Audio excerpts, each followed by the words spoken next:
all of the things that human beings are essentially failing to do right now. And this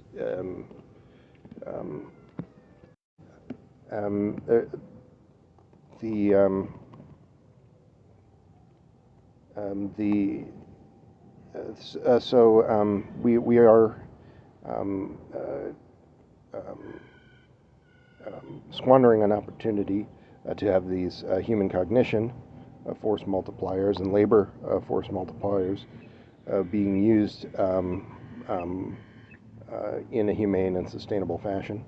Part of the show that I just did got cut off. The stream dropped, so I'm going to try to recreate some of what I was just saying.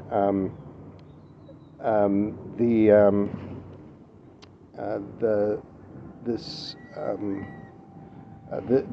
situation that we are in,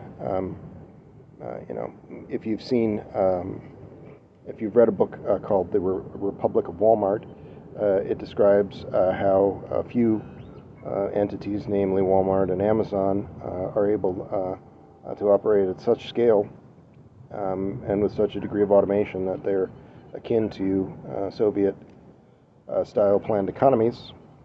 But of course, they're not serving public needs. They are serving chiefly private wealth, and doing so in an unsustainable way. And neither of these entities pay their workers anything close to living wage. But this AI-run planned economy concept should weigh heavily on your mind, in my view, because as we go from 10,000 number of users inside of this HACN network into hundreds of thousands and millions, we move into a world where things impossible by 20th and early 21st century standards become more achievable. I think that after the building of a sustainable world and universal basic services being supplied to all, the next logical step is to build a public health service that is able to treat aging as a reversible condition. You can imagine a world where perhaps because of the HACN, you might get a pill of personalized medicine in the mail every month. That would allow you to effectively achieve indefinite lifespan. Of course, you can't avoid every potential danger, but you can certainly avoid a lot more than you are today. But of course, at present, life extensionists in the West are uniformly, more or less uniformly, people who do not support the abolition of private wealth or the building of a public health service. So they support a system wherein 100,000 people die because of a predatory, for-profit healthcare system in the United States alone every year. And so how could they possibly really be life extensionists? They're just manufacturing consent for the likes of big pharma and big insurance and others.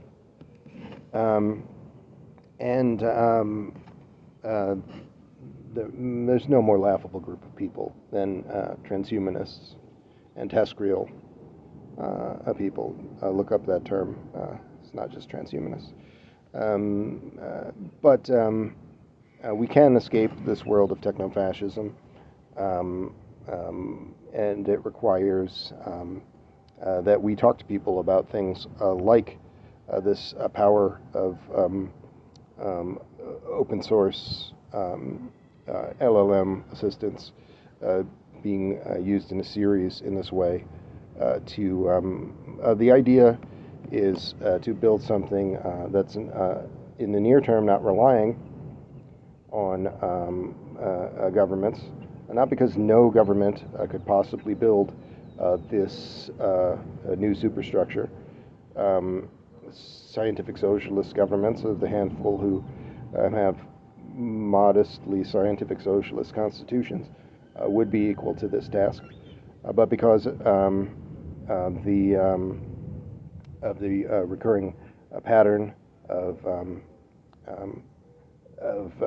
the military-industrial complex of the United States and the fascist West actively sabotaging the nations, basically from the years approximately years 1920 to 1950, the Soviet Union was transformed into a nation of engineers and scientists from a nation of peasants, and doubled its life expectancy and became an industrial powerhouse unlike any other. And it was sabotaged by the fascist West, by the United States pretty specifically, who, for example, allowed approximately 25 million Soviets to die fighting the only slightly more fascistic German National Socialists, rather than assisting them in their defeat. And sabotage on that order of magnitude occurred not merely that one time, but many, many times until the Soviet Union, the first scientific socialist state, no longer existed. That project of sabotage was undertaken by the fascist West, so that this 25-year event of doubling of life expectancy and massive growth in industrial capacity would not reoccur in other places. The entire African continent, France alone, has assassinated approximately 60 heads of state in Africa to this end, and France is just one of the neo-colonial powers. This is a thing that's been done on such scale around the world, so you can understand why this network would have to operate in its infancy outside of the nation-state the fascistic nation-state framework, so as to avoid sabotage when it grows to a certain size. Then the idea is that it might quite quickly become a thing that would become more powerful than these fascist Western forces and end them. And you had better hope that that does happen, because as hard as that might be for ruling elites in the Western world, boo-hoo, if this is not done, the alternate path is literally the human extinction scenario. So again, we have 5 years to build something that could defeat a U.S.-run fascism effectively. The current Western economic models are characterized by a focus on short-term gains and unfettered resource consumption, are truly driving humanity towards this environmental and inhumane, in other respects, set of tipping points. So HACNs can offer a solution by facilitating the development and deployment of AI-powered and citizen-centered resource management systems. These systems can optimize resource allocation and production processes on a global scale. Again, think Republic of Walmart, but actually for the people and sustainable, ensuring ecological sustainability and efficient energy utilization. The shift toward a planetary perspective will allow for the long-term well-being of humanity and the biosphere to become a central organizing principle of economic activity. As HACNs mature, they will possess the potential to then usher in quite quickly, I believe, legitimately post-scarcity cybernetic socialist society, a post-scarcity society can only be envisioned with the abolition of private wealth. And AI-powered automation can handle an enormous amount of repetitive tasks and cognitive tasks in the present, and this constitutes the bulk of human labor, and so we can force ourselves to make use of this properly, and in doing so have a fundamental reevaluation and revamping of the concept of work, with the emphasis on sustainability and the provision of basic human needs, and then allowing people to participate in things like the HACN. The focus will shift from simply meeting basic needs to a genuine human flourishing and a genuine, a greater unlocking of human intellectual and artistic and cultural potentials. In building this democratization, so to speak, genuine democratization, not liberal democracy, in building this genuine democratization of power and the erosion of socioeconomic inequity and unsustainability, one of the most significant potential impacts of HACNs lies in this increased representation of all workers and world citizens, and a reduction of unsustainable socioeconomic inequality. And we can facilitate access to information, often siloed, again, education and resources at a global scale toward public projects, and HACNs can then become the center of real and healthy communities today, operating at a fraction of what they should be doing because of the capitalist wage slave system under which they are forced to labor.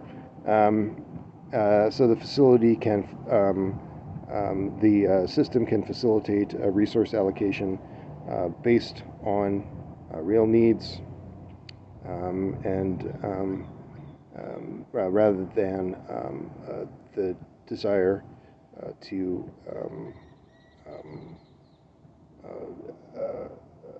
siphon off a surplus labor value in the form of private wealth at the expense of not just human dignity but human survival. I consider that these people, capitalists, are people who are not just killing you but killing themselves. What do you do in that situation? It requires an act of self-defense on your part.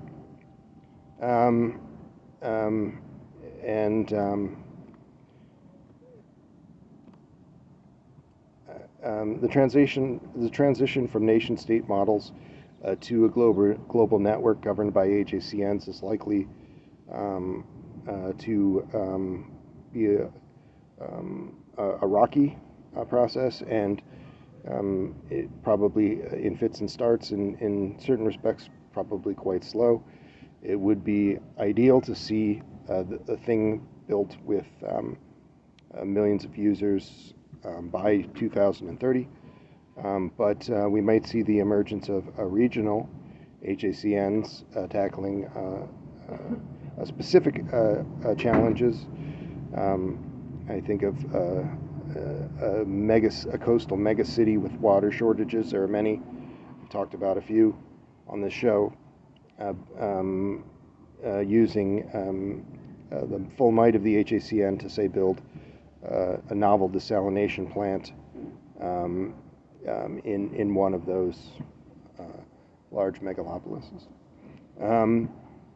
But as these networks mature, they will gradually coalesce into a more comprehensive global system. It's important to acknowledge that this transformation will not necessarily involve the complete and immediate dissolution of nation states. They will operate more as administrative units, but it does require that you take direct action to end the United States military-industrial complex and the network of fascists in other nations that do its bidding. A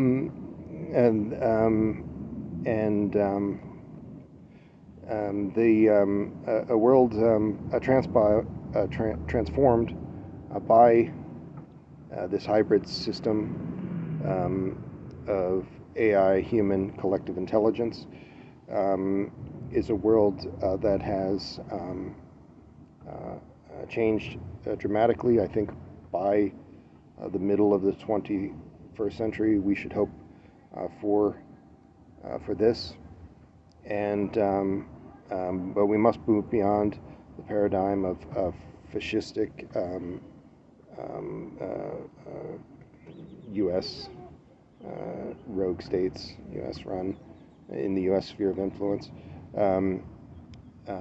defending private wealth at the expense of humanity's survival and dignity, and towards one of a globally interconnected superorganism, harnessing collective intelligence to ensure the well-being of the planet and its inhabitants. This transition will not be easy, but the potential rewards are immense. A world powered by HACNs will be a world free of poverty, hunger, disease, and then, at such time, a world where every locale has a public health service that treats aging as a reversible condition and is successful in this, so that everyone will be able to live as long as they want, not longer than they want. Not everybody seems to want that. I tend to think that that's just a false bravado, because if I said to that person, if I was their primary care physician, and I said, you have cancer, if you take this pill, you'll stay healthy, they would do it. So I can't see how it's any different in any other aspect of bodily health.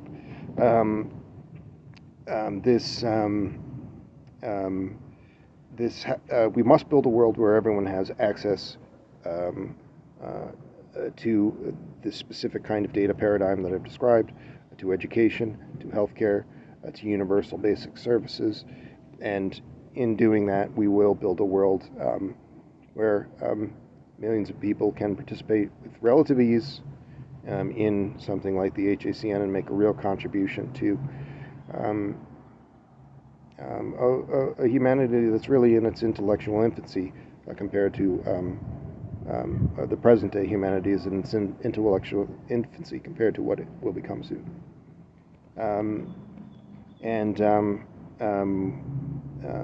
This is a world where we would live in harmony with nature, achieving true sustainability. There's no reason that this can't be done. Even people who are not genuinely for the abolition of private wealth, so-called democratic socialists and social democrats, their cousins, are people who, if they were in control of these systems, which they're not in any part of the fascist West, but if they were, they would be able to do the two most necessary things to achieving sustainability tomorrow, which would be the near abolition of all fossil fuels immediately, except for the small percentage of those that would be required to maintain supply chains and things, and the abolition of livestock systems, factory farming, very close second in this in the race for this dubious distinction of being the sectors that are most contributing to climate change.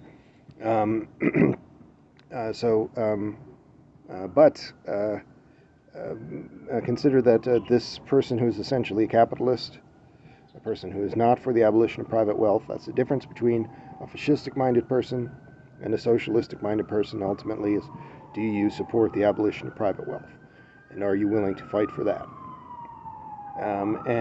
These false socialists will not achieve a sustainable world. They will continue to be sabotaged as they are by their more insidious fascist brethren. And so you must always be reminding people that we need to build actually existing socialism and demand it. But we have to set aside this short-term thinking that so much is tied up with private wealth and the self-destruction of for-profit enterprise, so-called, and we can do that by embracing the potential of HACNs and build a livable world for ourselves and generations to come. All of that is attainable, I believe, quite easily if we are willing to take these kind of actions. How do you build a global techno-socialist civilization? The development and deployment of HACNs will require a concerted effort from various stakeholders across so many sectors. But as I said, this should essentially be a click-through process. Having access to some device of any kind would allow you to participate. Having access in, say, toward the end of 2024 to a computer with a GPU would allow you to participate in the most true sense. And the only other requirement of you would then be answering a few yes or no emails throughout the course of a day that does not require an academic. It does not require any special training at all. By building the HACN, we can create a global consortium to establish and coordinate development and vital research efforts, ensuring that these superintelligent entities are built in a safe, ethical, and responsible manner. This consortium should also be tasked with developing a roadmap for transition to this global techno-socialist civilization, outlining the key milestones and challenges that need to be addressed. The transition to a world powered by HACNs will require a significant investment of time on the part of participants. They have to at least be willing to talk to a lot of people about this, and it does require other kinds of commitments from world citizens. But the potential rewards are immense. A world powered by HACNs is, I believe, not to put too fine a point of it, but the only path forward wherein there is not a mega-billion person loss of life for humanity at the hands of capitalism's climate apocalypse. And